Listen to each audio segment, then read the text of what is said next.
Hello viewers, কী অবস্থা সবার, কেমন আছেন? আশা করি সবাই নিশ্চয়ই ভালো আছেন, সুস্থ আছেন আর নিরাপদে আছেন। এখন শাহজাহান ভাইয়ের দোকান মিরপুর 60 ফিট বারেকমোল্লা মোড়ের কাছে অবস্থিত রাইডার্স চয়েসে একটা টিভিএস স্ট্রাইকার 125-এর কাজকর্ম চলতেছে। এটার মধ্যে এখন হচ্ছে বল রেসার সেটটা পরিবর্তন করবে।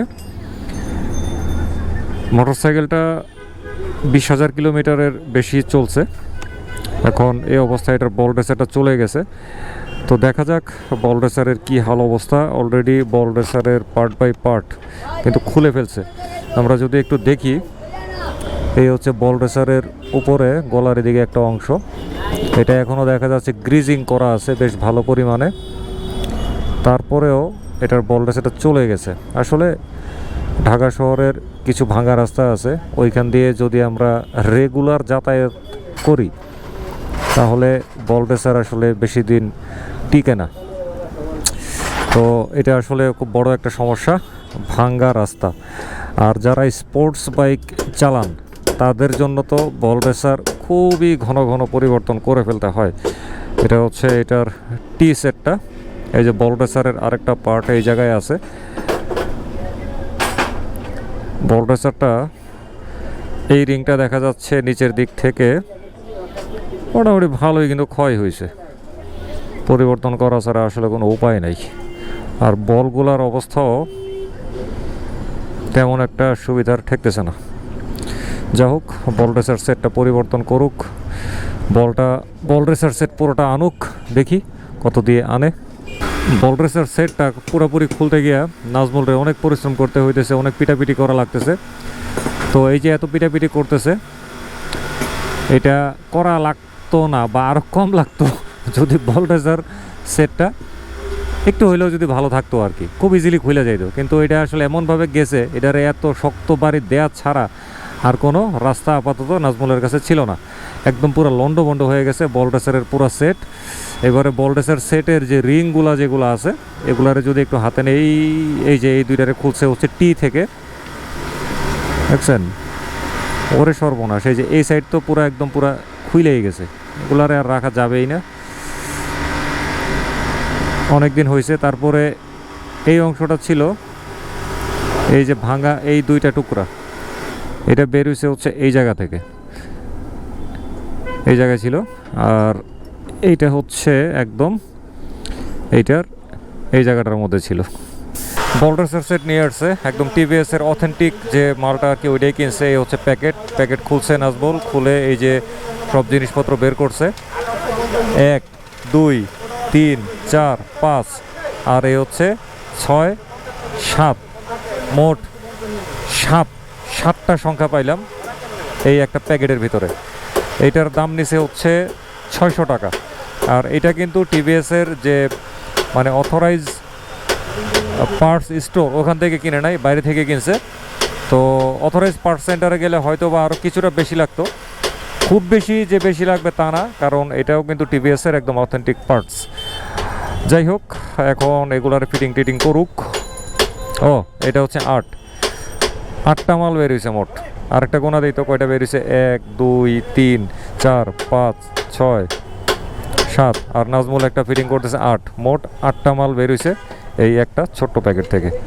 এবার হচ্ছে একটা Honda CBR 150r 2021 model Repsol, এইটার কিছু কাজকর্ম। এটার মধ্যে এখন রেডিয়েটর গার্ড বসানো হবে।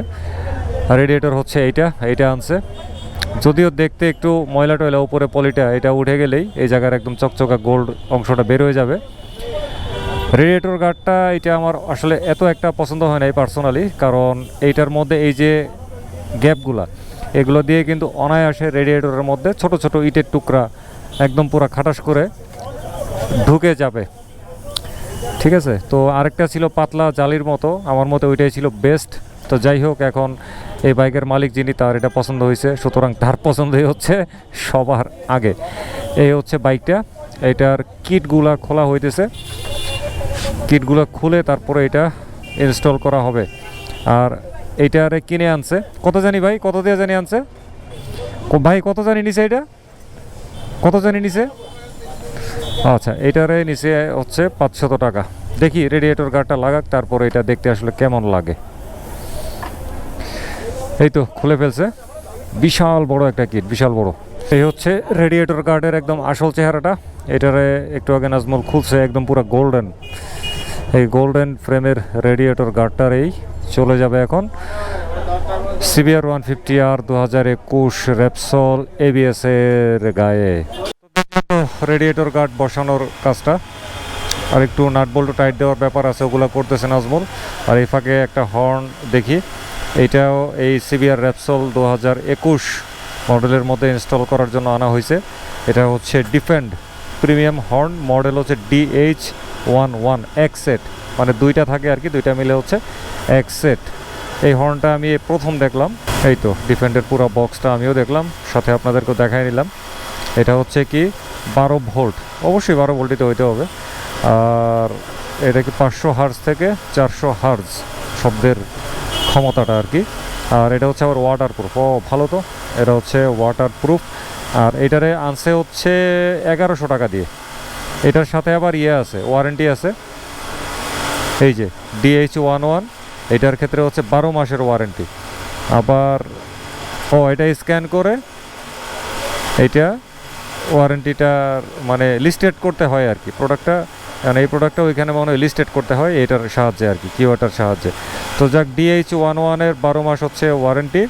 আর এদিকে আবার DH9 একটা মডেল আছে, এটারও 12 মাস। আবার এদিকে DH5 আর একটা মডেল আছে, ওইটার হচ্ছে 6 মাসের ওয়ারেন্টি। ভালো তো, বেশ ভালো। আর এই হচ্ছে ওয়ারেন্টি কার্ডটা, আরেক সাইডে তো এগুলা দেওয়া। তারপরে হর্নগুলো একটু খুলে দেখি তো, ওয়াও বেশ সুন্দর, ছোট্ট মোটো নাদুস নদুস, খেয়ে ফেলতে ইচ্ছে করতেছে। 12 ভোল্ট 3.5 এম্পিয়ার, ভালো পাওয়ার কিন্তু 3.5 এম্পিয়ার। আমরা যেগুলো ইউজ করি সাধারণত ওগুলো 1.2 বা 1.1 বা 1 এম্পিয়ার থাকে, এটা হচ্ছে 3.5 এম্পিয়ার। আচ্ছা, এই হচ্ছে দুইটা হর্ন, এই হচ্ছে আরেকটা।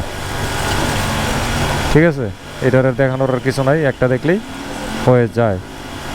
তারপরে আর কি, আর কিছু দিছে নাকি?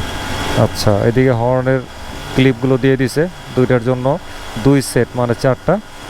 আর এটা কি, আচ্ছা এটা দিছে ক্লাম, দুইটার জন্য 2টা ক্লাম দিয়ে দিছে, 4টা ক্লাম দিয়ে দিছে, নাট বল্টু স্ক্রু মিস্ক্রু হাবিজাবি যা আছে সব দিয়ে দিছে। ভালো, এখন হর্নের আওয়াজটা শুনি, তারপরে একটা মূল্যায়ন করতে পারবো আর কি। আর আসলে বাইকে ভাই যে হর্নই লাগান না কেন, এমন হর্ন লাগায়েন না যে এটার সাউন্ডে পথচারীদের ডিস্টার্ব হয় বা অন্য যানবাহন চালকদের ডিস্টার্ব হয়। কিছু কিছু হর্ন আছে এত বিদঘুটে সাউন্ড, মানে মাথাটা পুরো খারাপ হয়ে যায়। মনে চায় যে ব্যক্তি ওই বিদঘুটে সাউন্ডওয়ালা হর্নটা বাজাইছে তারে ধরে গিয়ে একদম পুরো কাঁচা গিলে ফেলি। সত্যি কথা, মাঝে মধ্যে এরকম কিছু বিদঘুটে সাউন্ডওয়ালা হর্ন বাজে রাস্তার মধ্যে, মাথা মানে খুব হিট করে আর কি, খুব মেজাজ খারাপ হয়। এতে পথচারীদের যেমন কষ্ট হয়, সর্বোপরি আসলে একটা পরিবেশ দূষণ ঘটে আর কি। তো প্লিজ কেউ এরকম বিদঘুটে সাউন্ডওয়ালা কোনো হর্ন ব্যবহার করবেন না। আশা পূরণ হইল না। ঘটনা হয়েছে, আমি গেছিলাম একটু ডানে বায়ে, আর এই ফাঁকে ওই CBR রেপসলটা চলে গেল। আর এরই মধ্য দিয়ে কী হয়েছে, হর্নের সাউন্ডটা আমিও শুনতে পারি নাই, আপনাদেরকেও শোনাতে পারি নাই। আফসোস আফসোস, নতুন একটা জিনিসের টেস্ট থেকে বঞ্চিত হয়ে গেলাম। যাই হোক, তবে আমার কাছে মনে হয়েছে কি, ওই হর্নের সাউন্ড ডেন্সোর যে হর্নগুলো আছে ওইটার মতোই হবে, খুব একটা বেশি পার্থক্য হবে না। কারণ এইটার প্যাকেটের গায়ে যে কনফিগারেশনগুলো লেখা আছে এগুলো পইরে আমার কাছে এরকমটাই মনে হয়েছে। তারপরেও সাউন্ডটা যদি কানে একটু নিতে পারতাম তাইলে ভালো লাগতো আর কি, নিতে পারি নাই, যাজ্ঞা কি আর করার। আর এরই মধ্য দিয়ে আজকের এই ভিডিওটা এখানে শেষ করে দিচ্ছি। সামনে কথা হবে আবারও অন্য কোনো বিষয়ে। সে পর্যন্ত সবাই ভালো থাকবেন, সুস্থ থাকবেন, নিরাপদে থাকবেন, নিরাপদে মোটরসাইকেল চালাবেন, ট্রাফিক আইন মানবেন। আর মোটরসাইকেল চালানোর সময় অবশ্যই ফুল ফেস সার্টিফাইড হেলমেট ব্যবহার করবেন।